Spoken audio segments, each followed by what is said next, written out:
स्वाततशविदुर्वर्णियं भर्गो देवस्य धीमहि धियो यो न प्रचोदयात्। ओम त्र्यंबकं यजामहे सुगंधिं पुष्टिवर्धनम् उर्वारुकमिव बन्धनान्मृतोर्मोक्ष्यमामृतात्। ओम नमो भगवते वासुदेवाय।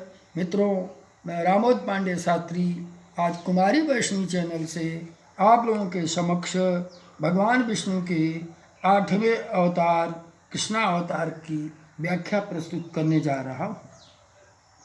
विष्णु भगवान के 8वें अवतार श्री कृष्ण जी हिंदू धर्म के भगवान माने गए। कन्हैया, श्याम, गोपाल, केशव,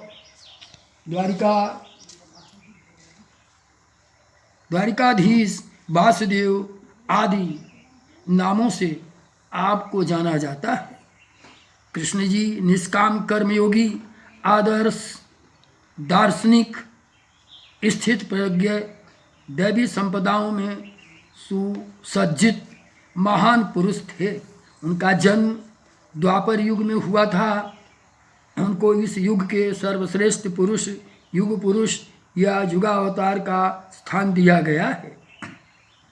कृष्ण जी के समकालीन महर्षि वेद व्यास जी द्वारा रचित श्रीमद् भागवत और महाभारत में कृष्ण का चरित्र विस्तृत रूप से लिखा गया है। भगवत गीता कृष्ण और अर्जुन का संवाद है, जो ग्रंथ आज भी पूरे विश्व में लोकप्रिय है। इस उपदेश के लिए कृष्ण को जगत गुरु का सम्मान भी दिया जाता है। श्री कृष्ण जी करुणा, ज्ञान और प्रेम के ईश्वर हैं। भगवान कृष्ण के जन्म की कथा महाभारत में मथुरा के राजा उग्रसेन के भाई देवक थे। देवक की कन्या देवकी थी। देवकी का विवाह वसुदेव से हुआ। वसुदेव की दूसरी पत्नी रोहिणी थी। उग्रसेन का एक बड़ा ही क्रूर बेटा था। देवकी की शादी के बाद कंस वसुदेव एवं देवकी को उनके ससुराल पहुंचाने के लिए सज्ज थे और बैठा करके जाते समय आकाशवाणी हुई, जिसे तुम इतनी प्यार से पहुंचाने जा रहे हो, इसी के 8वें पुत्र से तुम्हारा वध होगा। उसने वसुदेव एवं देवकी को कारागार में डाल दिया। 6 संतानों के पैदा होते ही कंस उन्हें मार डाला। बलराम इनके 7वें पुत्र थे। देवकी के 8वें पुत्र कृष्ण जी थे, जो भगवान विष्णु के 8वें अवतार हैं। कृष्ण जी का जन्म मथुरा के कारागार में भाद्र मास कृष्ण पक्ष की अष्टमी को अर्धरात्रि 12 बजे हुआ। वसुदेव ने नवजात शिशु को रात में ही यमुना पार कर गोकुल में यशोदा के यहाँ पहुँचा दिया। यशोदा एवं नंद बाबा उनके पालक माता पिता थे। बाल्यावस्था की विभिन्न घटनाएं व कथाएं। कृष्ण जी बाल्यावस्था में ही बड़े बड़े कार्य किए, जो किसी सामान्य मानव के लिए संभव नहीं थे। कुछ कथानक निम्नवत हैं। कंस द्वारा भेजी गई पूतना का वध किया। इसके बाद सक्तासुर तृणावर्त का वध किया। गोकुल छोड़ करके नंदगांव आ गए। वहाँ भी उन्होंने अनेक लीलाएं की थीं, जिसमें गोचारण लीला, गोवर्धन लीला, रास लीला आदि मुख्य हैं। मथुरा में कंस मामा का वध किया और राष्ट्र में द्वारिका नगरी की स्थापना की। वही अपना राज्य बसाए। पांडवों की मदद की और विभिन्न संकटों में उनकी रक्षा की। महाभारत के युद्ध में उन्होंने अर्जुन के सारथी की भूमिका का निर्वहन कर रण क्षेत्र में उन्हें उपदेश दिया। 124 वर्ष की जीवन काल के बाद उन्होंने अपनी लीला समाप्त की। नाम एवं उपशीर्षक नामकरण। श्रीमद् भागवत पुराण के अनुसार नंद बाबा के घर आचार्य गर्गाचार्य द्वारा उनका नामकरण संस्कार हुआ। गर्गाचार्य ने बताया कि आपका पुत्र प्रत्येक युग में अवतार धारण किए हैं। कभी इसका वर्ण श्वेत, कभी लाल, कभी पीला होता है। पूर्व के प्रत्येक युगों में शरीर धारण करते हुए तीन बार हो चुके हैं। इस बार कृष्ण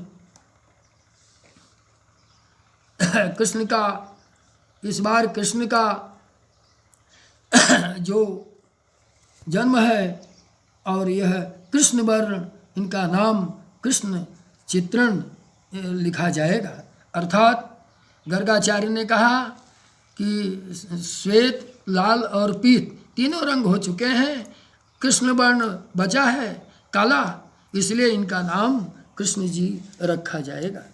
कृष्ण जी का चित्रण विष्णु जैसे काले या नीले त्वचा के साथ किया जाता है।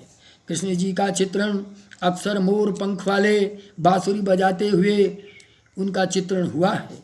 आमतौर पर त्रिभग्न मुद्रा में एक पैर को दूसरे पैर पर डाले चित्रित है।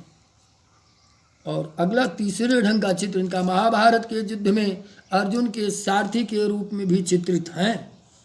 और चौथा गीता में पंथ प्रदर्शक के रूप में चित्रित हैं। पांचवा इनका चित्रण अन्य चित्रण में बाल चित्रण घुटनों पर रेंगना नृत्य करते दिखाई गए हैं। ग्वाल बालों को मक्खन चुरा कर देते हुए, प्रलय के समय बरगद के पत्ते पर तैरते हुए, पैर के अंगुलियों को चूसते हुए कृष्ण की प्रतिमाएं को ओडिशा में जगन्नाथ, महाराष्ट्र में विट्ठल, गुजरात में द्वारकाधीश और केरल में गुरुवायूरप्पन, अन्य क्षेत्रों में भी राधा के साथ दिखाया गया है। कुरुक्षेत्र युद्ध में विश्वरूप में दिखाया गया है, जिसमें उनके कई मुख हैं। मित्र सुदामा के साथ भी दिखाया गया है। अवतरण एवं महाप्रयाण। कृष्ण का जन्म भाद्र मास कृष्ण पक्ष अष्टमी 12 बजे रात्रि में रोहिणी नक्षत्र में हुआ था। आपका जन्म भारत अष्टमी को हुआ है एवं भारत, नेपाल, अमेरिका सहित विश्व भर में मनाया जाता है। संस्करण एवं व्याख्याएं। कृष्ण जी के जीवन कथा के कई संस्करण हैं, जिसमें 3 प्रमुख हैं। हरिवंश पुराण नंबर 2, भागवत पुराण नंबर 3, विष्णु पुराण। कृष्ण भगवान के जीवन की रोचक घटनाएं। मित्रों, मैं भगवान कृष्ण के जीवन में तो अनेक घटनाएं घटित हुई हैं, लेकिन 11 ऐसी प्रमुख घटनाएं हैं जिनको मैं आपको अपनी वाणी से सुनाना चाहूँगा। यमुना के पार गोकुल, जब कृष्ण का जन्म हुआ तो जल में सभी संतरी, जेल में सभी संतरी माया द्वारा गहरी निद्रा में सो गए। दरवाजे स्वतः खुल गए। उस समय भारी बारिश हो रही थी, घनघोर वर्षा और तूफान था। वसुदेव जी शिशु कृष्ण को सूप में लेकर के जेल से बाहर आए और दूर पर ही यमुना नदी थी, उस पर जाना था। नदी उफान पर थी। देखिए कैसे चमत्कार, उफान पर यमुना के जल में भगवान के चरण छूने और जल हिस्से में 2 हिस्से में जल भट जाता है।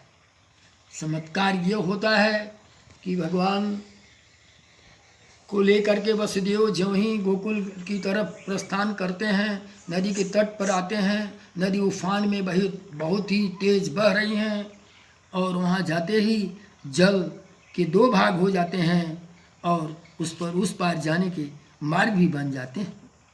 वसुदेव नंद बाबा के यहाँ पहुँचे। नंद की पत्नी जसोदा को एक पुत्री पैदा हुई थी। कृष्ण जी को जसोदा की गोद में सुला करके कन्या को लेकर चल दिए। वसुदेव की दूसरी पत्नी रोहिणी थी, जिसने बलराम को जन्म दिया था। बलराम देवकी के 7वें गर्भ में थे, जिन्हें योग माया ने आकर्षित करके रोहिणी के गर्भ में डाल दिया। यह स्थान गोप लोगों की थी। मथुरा से जो 12 किलोमीटर दूरी पर गोकुल है। दूसरी रोचक घटना पूतना वध। दूसरी रोचक घटना पूतना वध। कंस को कृष्ण को गोकुल पहुंचने का पता जो ही लगा, अपने अनुचरों के द्वारा उसने निश्चित समय पर जितने बच्चा पैदा हुए हैं अनुचरों को चारों दिशाओं में भेज दिया और उनका सबका वध करने को कह दिया और सारे के सारे बच्चों का वध कर डाला गया। बाल्याकाल में ही कृष्ण जी ने सभी राक्षसों को मंडला सर्वप्रथम उन्होंने सभी राक्षसों को मार डाला।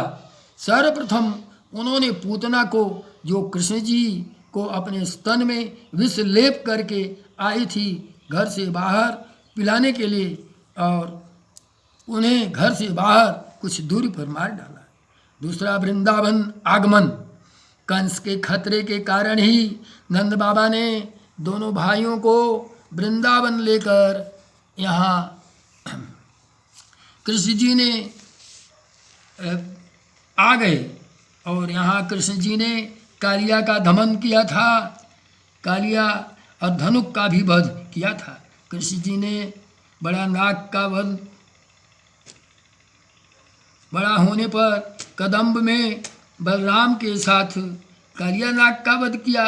उन्होंने तालवान वन में धनुक नामक दैत्य जो अत्याचारी था, बलदेव ने उसका वध कर दिया। इन्हीं दोनों घटनाओं के कारण अर्थात कालिया एवं धनुक, इन दोनों राक्षसों का, दैत्यों का वध ने ही भगवान कृष्ण और बलराम को चमका दी। लोगों की ख्याति दूर दूर तक फैल गई। इसके अतिरिक्त यहाँ पर यमलार्जुन, सक्तासुर, प्रलंब वध और आरिष्टक का वध किया। रासलीला। वृंदावन में ही कृष्ण जी ने राधा एवं गोपियों के साथ रासलीला करते थे।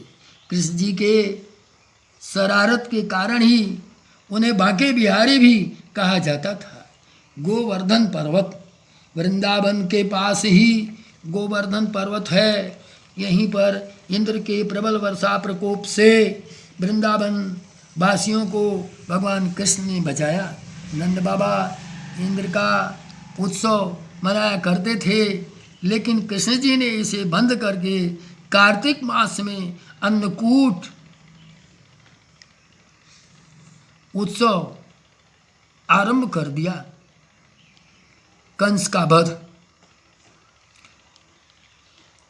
चतुर्थ घटनाएं। कंस का वध। कंस का वध, कालिया और कंस का वध, इस चौथी घटनाएं हैं। कालिया और धनुक वध। कृष्ण द्वारा जानने के बाद, कृष्ण द्वारा मारने के बाद कंस समझ गया कि इतना बहादुर तो ज्योतिष के अनुसार पतिदेव के ही पुत्र हो सकते हैं। कंस ने दोनों भाइयों को पहलवानी का निमंत्रण दिया। पहलवानों से वह मरवाना चाहता था। दोनों भाइयों ने पहलवानों के शिरोमणि, चाणूर और मुष्टिक को मार डाला और कंस को पकड़ लिया। सबके देखने में ही, देखते देखते कंस को भी मार डाला। कंस के वध के बाद उग्रसेन को पुनः राजा बना दिया गया। उग्रसेन के 9 पुत्र थे। न्याघ्रोध, सुनामा, कंक, शंकु, अजभू, राष्ट्रपाल, शुद्धमुष्टि एवं सुमुष्टि। 9वां था कंस, जो सबसे बड़ा था। कंस और इनकी बहनें थीं कंसावती, स्वतनु, कंसा, राष्ट्रपाली, कंका, ये 5 बहनें थीं।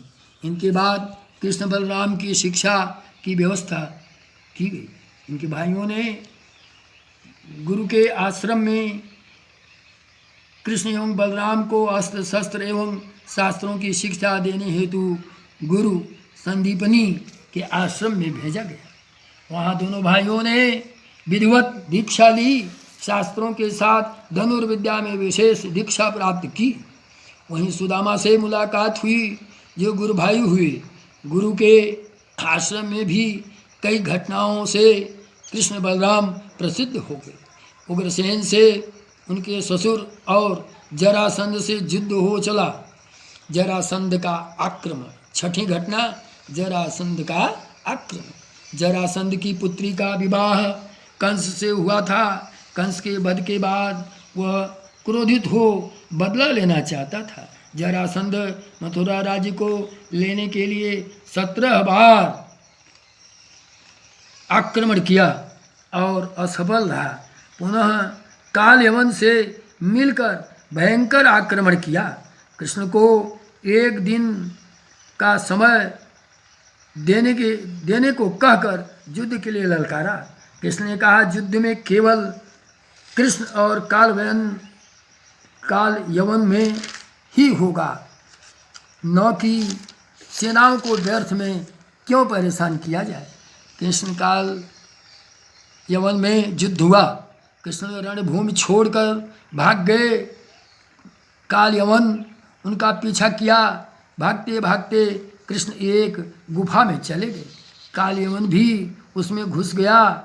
गुफा में काल यवन ने एक दूसरे पुरुष मनुष्य को सोते हुए देखा। काल यवन ने उसे कृष्ण समझकर लातों से मारा। वह मनुष्य उठ पड़ा। उस मनुष्य ने जैसे ही आंखें खोली, काल यवन उसके देखते ही तत्काल जलकर भस्म हो गए। काल यवन को जो पुरुष गुफा में सोए मिला, वह इक्ष्वाकु वंश का महाराज मानधाता के पुत्र मुचुकुंद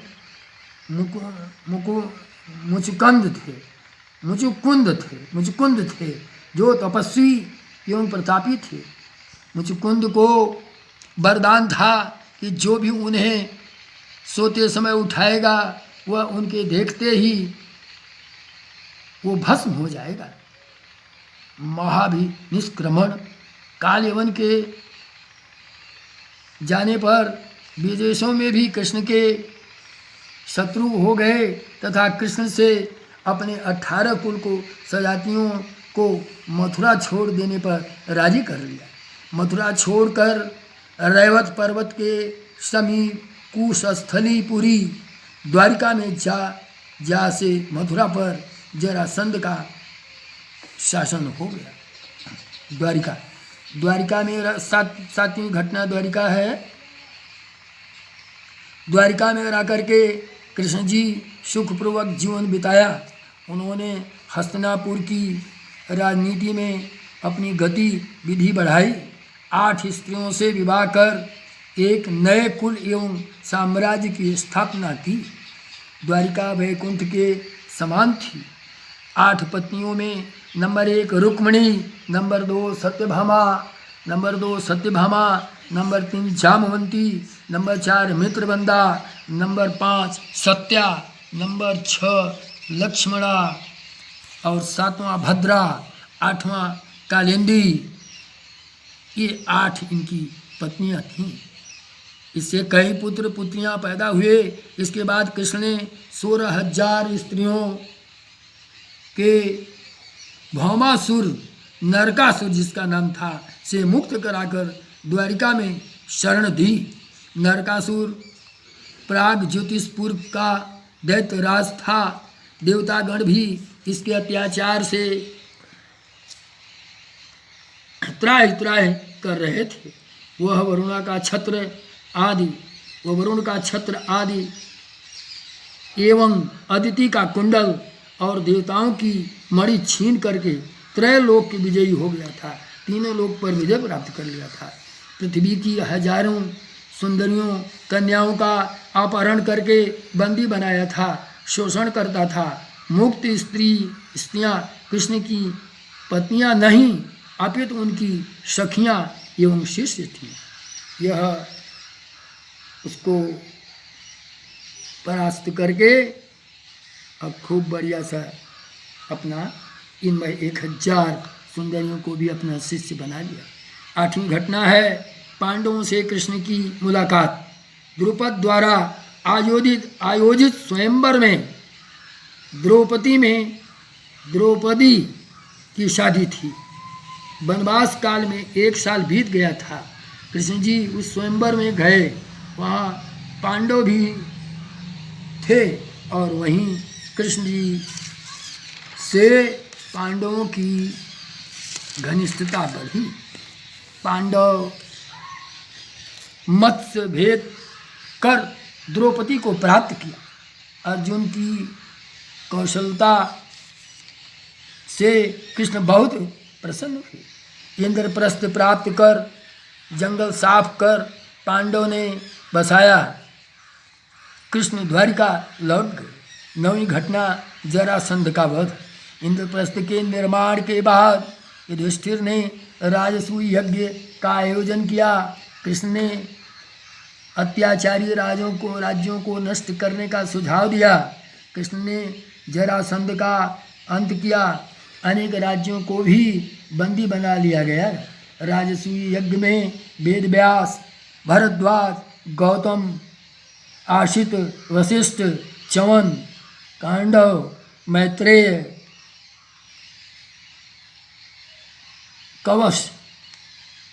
कवशजित और विश्वामित्र, वामदेव, सुमति, जयमित्र, क्रतु, पराशर, गर्ग, वैशंपायन, अथर्वा, कश्यप, धौम्य, परशुराम, शुक्राचार्य, आशुरी, वीतहोत्र, मधुनंदा, वीरसेन, आकृत्य, व्रण सभी थे। इस यज्ञ में शिशुपाल भी आया था। कृष्ण ने अपने बुआ के वचन देने के कारण कि मैं 100 अपराधों को इसके क्षमा कर दूंगा, लेकिन 100 से जो ही वह अगला अपराध करेगा मैं उसे नहीं छोड़ पाऊंगा। इसने सैकड़ों अपराध उस यज्ञ में किया। शिशुपाल 100 बार अपमान किया।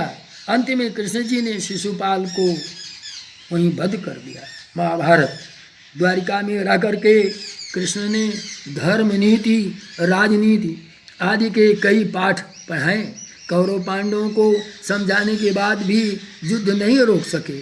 अंत में अर्जुन का सारथी बने और पांडवों को युद्ध जिता लिया। अगली घटना कृष्ण का निर्वाण। 11वीं घटना है। भगवान कृष्ण का जन्म मथुरा में हुआ था। उनका बचपन गोकुल, वृंदावन, नंदगांव, बरसाना आदि जगहों पर बीता। अपने मामा कंस का वध करने के बाद उन्होंने अपने माता पिता को कारागार से मुक्त कराया। जनता के अनुरोध पर मथुरा का राज्यभार संभाला। जरासंध के कारण कालयवन मारा गया। कृष्ण द्वारिका में अपना निवास स्थान बनाया। महाभारत युद्ध में भाग लिए। युद्ध के बाद 36 वर्ष तक द्वारिका में राज्य किया। गांधारी के 10 पुत्र मारे गए। कृष्ण गांधारी के समस्त पुत्र मार डाले गए। कृष्ण जी सांत्वना देने गांधारी के पास गए। गांधारी ने शाप दिया, आपके वंश का नाश भी हो जाएगा।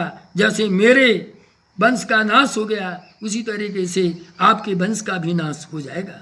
कृष्ण जी ने माता गांधारी के शाप को पूर्ण होने के लिए अपने कुल के यादों की मति फेर दी।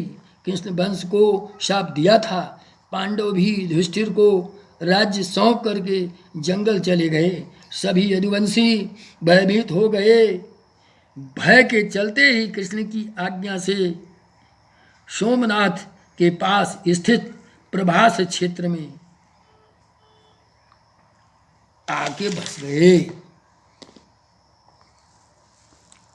पर्व के हर्ष में, और वहीं एक पर्व ये मनाना चाहते थे।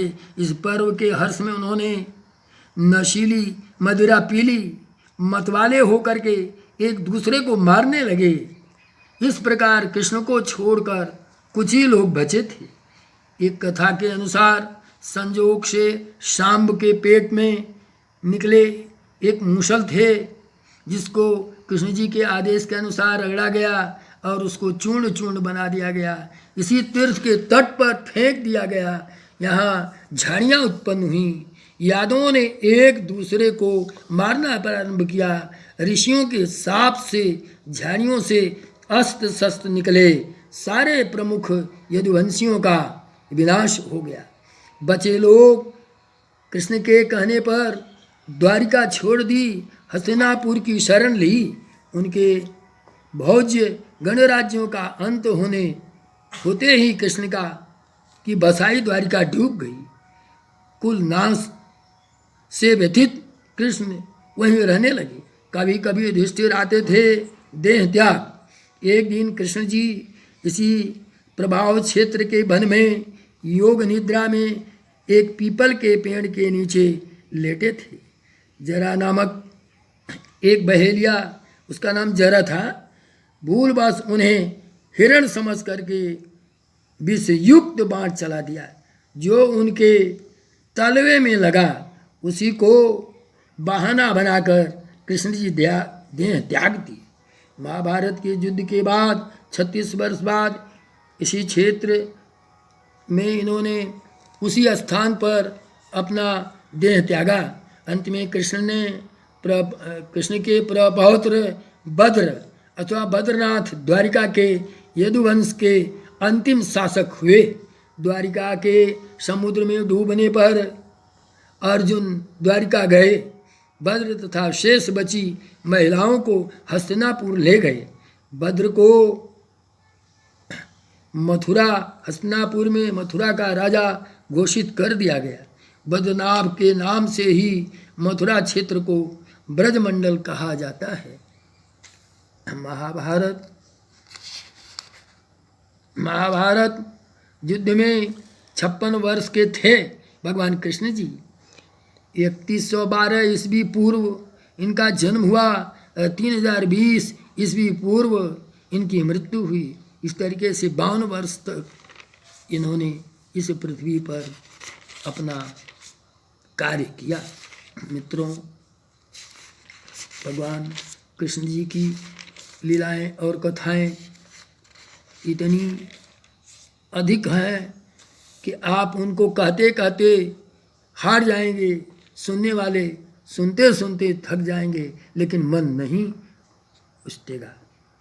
भगवान कृष्ण के द्वारा एक अत्यंत कथन यह है प्रभावी, न कोई मरता है न ही कोई मारता है, सभी निमित्त मात्र हैं। सभी प्राणी जन्म से पहले बिना शरीर के थे और मरने के बाद भी बिना शरीर के हो जाते हैं।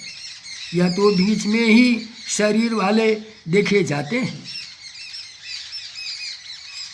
इनका शोक क्यों करते हो?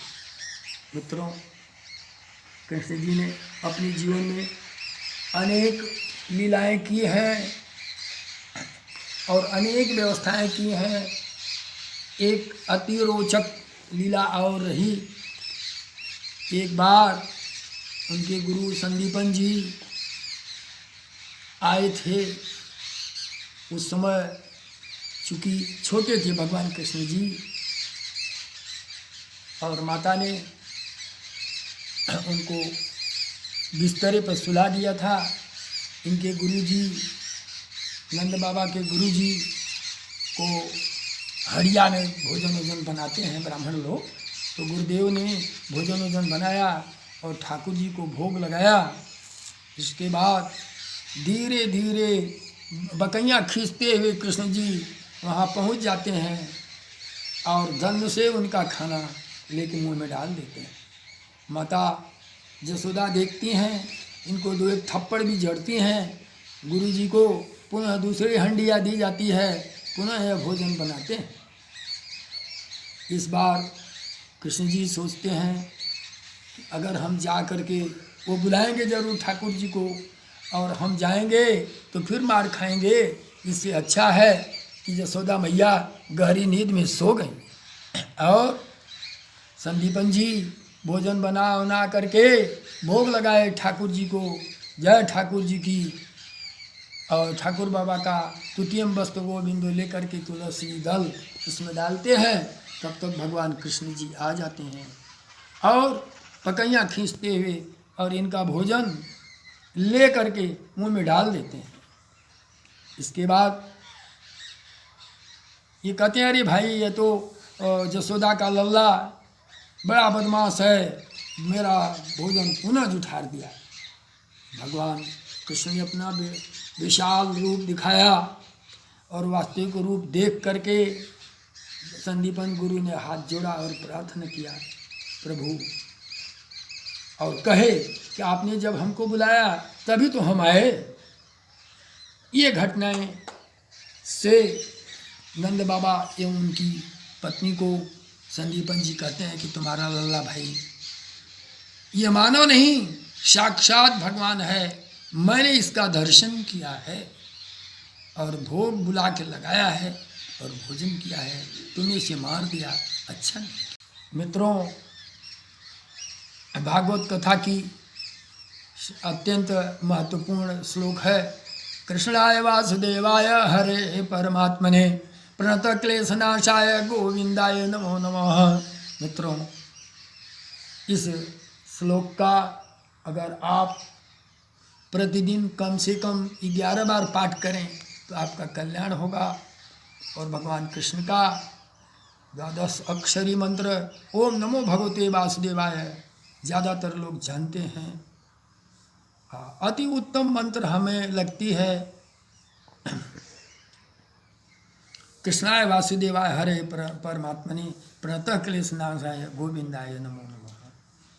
और एक और आपको हम बोलना चाहूँगा, अच्युतम केशवम राम नारायणम कृष्ण दामोदरम वासुदेवम हरिम श्रीधरम माधवम गोपिका वल्लभम जानकी नायकम रामचंद्रम भजे, जानकी नायकम रामचंद्रम भजे।